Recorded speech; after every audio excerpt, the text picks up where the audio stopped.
The hex on the X, the ex-partner. There will always be one when you engage with our kind, because we accumulate them in the same way that people buy clothes, easily, frequently, and prone to being in or out of fashion. We will readily forget about an ex if they had never existed, or resurrect them in order to prove what we have had to endure before you came along, or to remind you that you have fallen from grace, and we should have stayed with your predecessor. The ex-partner is a staple ingredient in any of the triangulations which we deploy with you. You never know the truth about our ex-partners from what we say. You may speak to them themselves at some point and learn the truth, possibly even allying with one another, but we will be busy with the new person, focusing on the replacement, happy to forget the exes or peddle more lies about them. Here are 6 of our favourite and typical contradictory lies about our exes. Number 1. I was abused by them. Straight out of the gates and tearing along Sympathy Highway is the frequent refrain of how badly we have been treated by your predecessor. She or he was a monster, horrible and heartless. I treated him or her so well, like a prince or princess, giving that person so much love and attention, and all they ever did was throw it back in my face. I gave them my all, and I got nothing back but abuse, violence, sexual humiliation, financial ruin, name-calling, silent treatment, you name it, I was subjected to it. Of course, this massive dose of projection is aimed at smearing the predecessor should they ever come near to you, and attempt to convince you that I was actually the abuser.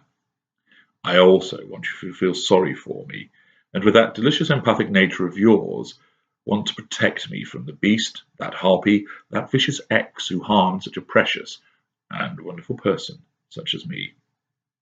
Number 2, I was trapped by them. She or he knew that they were onto a good thing when they met me. I am a good person, always looking to help people, think the best of them, and do the right thing.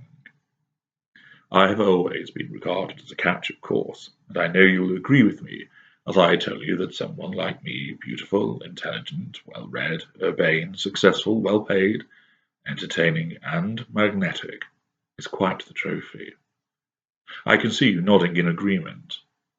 I don't ask for much, because I am giving and tolerant, and I think they knew that about me, because he or she took advantage of my better nature and trapped me as soon as they could.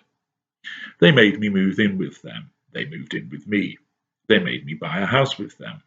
They proposed to me within 2 weeks of meeting. I became pregnant. She fell pregnant within moments. I didn't mind, because I'm such a firm believer in love. But now when I look back, I realize that I was taken for a ride. They wanted to trap me, and they did this by cohabiting, marrying, having a child so soon after meeting. I am not one to shirk my responsibilities, and I stood by them notwithstanding how horrible they were to me once they knew I could not leave. Don't misunderstand me.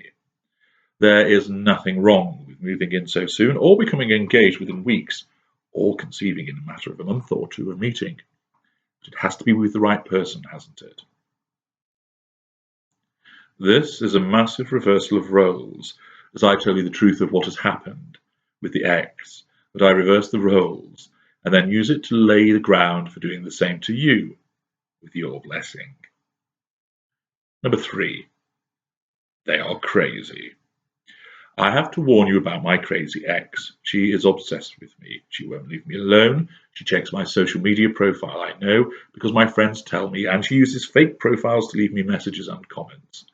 I would close my profiles down, but why should I be the one that has to give in? That would be letting her win, wouldn't it?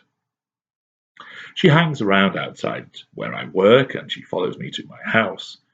She will probably try and speak to you, and no doubt tell you lots of lies about me. Don't believe a word of what she says. She just cannot get over the fact that I finished with her, and she cannot let go. She has to know what I am doing, because her life is so empty. She lives through me, you see, but don't worry. I know what she is up to, and I will deal with her at the suitable time. You have no need to be afraid, as I will look after you. But I felt it only right to warn you, because she will obviously try and split us up. Not that that is going to happen, is it? Good. I'm glad you nodded and smiled. She is totally off the scale. This is, of course, more projection and smearing of the ex in order to keep the truth of my behaviour from you, paint them as the crazy one, and bind you closer to me, as I appear to be the heroic defender. Number 4. Better than you. I don't know why I got with you. You treat me far worse than my ex. I should have stayed with him or her and never bothered with you. You just annoy me all the time, not like her or him.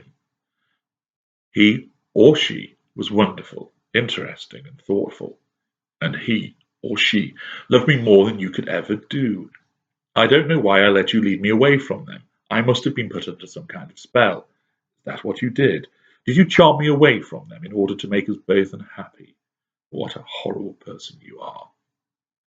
She or he is a better cook, worker, entertainer, person, lover, parent, host than you. I must have taken leave of my senses when I chose you over them.